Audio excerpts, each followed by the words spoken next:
नागरिकांच्या मनामनातील आवाज, नाशिक आवाज.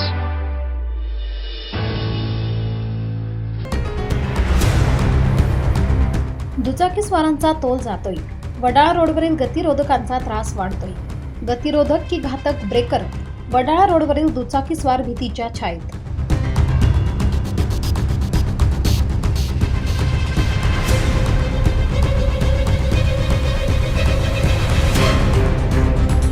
रस्ता सुरक्षिततेसाठी असलेले गतिरोधक जर अपघाताचे कारण ठरत असतील तर तो रस्ता किती धोकादायक आहे याची कल्पना तुम्ही करू शकता.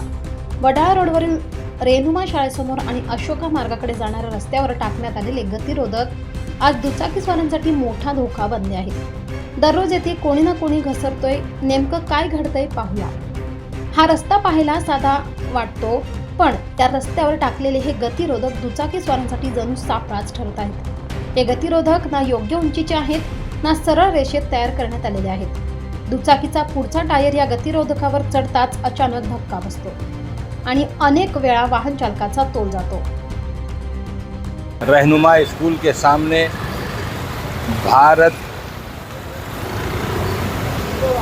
नगर रोड पर जो डिवाइडर बने हुए हैं, वो डिवाइडर होना तो चाहिए, लेकिन जो है वो जिस अंदाज से बने हैं उससे रोज़ाना हादसे हो रहे हैं. बुज़ुर्ग लेडीज़ और बुज़ुर्ग मर्द कई मर्तबा गिरते गिरते बचे हैं. एक्सीडेंट भी हो रहे हैं.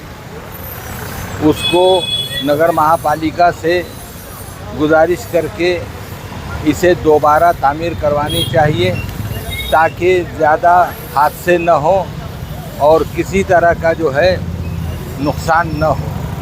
इसलिए हमारी नगर महापालिका से गुजारिश है कि रहनुमा स्कूल के सामने जो डिवाइडर है, वडाला की तरफ रास्ता जाता है, उस रास्ते पर डिवाइडर को देख करके उसकी असर-ए-नौ मुरम्मत की जाए और सही तरीके से डिवाइडर बनाया जाए, जिससे जो है लोग रात में धूप की शिद्दत में गिरे नहीं, बल्कि इत्मीनान और सुकून से गाड़ी चला करके गुजरे.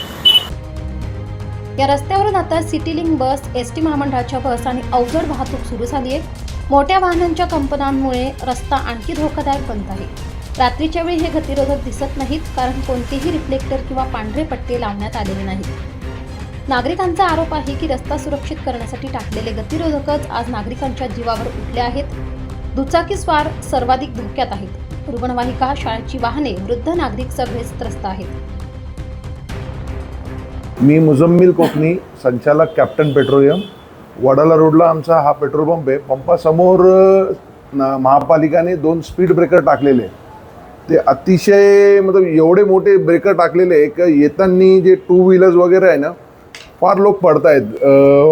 पुढे शाळाच आहे, JMCT कॉलेज आहे, तिथून पालक येत आहेत, बारीक लहान पोरं ते पडत आहेत. तर माझी विनंती आहे महापालिकेला की हे ब्रेकर काढून जे स्मार्ट ब्रेकर टाकलेले आपण CBSला त्याचे ब्रेकर करा आणि त्याच्यावर झेब्रा क्रॉसिंग मार्किंग वगैरे काहीतरी ते रिफ्लेक्टिव्ह काहीतरी लावा.